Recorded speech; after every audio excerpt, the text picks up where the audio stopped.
Getting a code like P06B5 is like having a mystery fever in your car's electrical system, where the voltage is just way too high for comfort. This code means your powertrain control module has detected a sensor power supply voltage that is jumping way past the normal limits. And it can affect everything from your transmission to your transfer case or even your EGR system. Most sensors on your car run on a steady 5-volt reference signal or full battery voltage. But when the computer sees that designated circuit B getting too much juice, it sets this severe code and lights up your dashboard like a Christmas tree.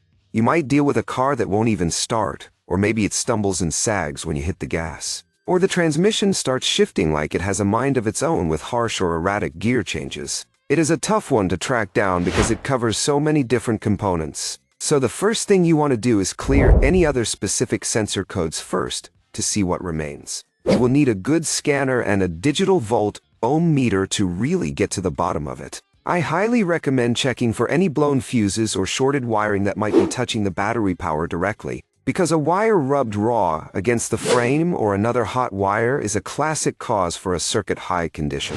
Also, do not forget to check your engine and chassis grounds, because a bad ground can make voltages do some very strange and unpredictable things. If your wiring and grounds look perfect but you are still seeing way too much voltage coming out of the EECM, you might be looking at a defective controller or a programming error. Just remember that replacing a computer usually means you have to get it programmed by a dealer or a pro shop to make it talk to the rest of the car correctly. Look for any signs of water damage, corrosion, or heat on the controllers themselves before you pull the trigger on an expensive replacement. And always look for those technical service bulletins because someone else has probably already fought this same battle and found the shortcut for you.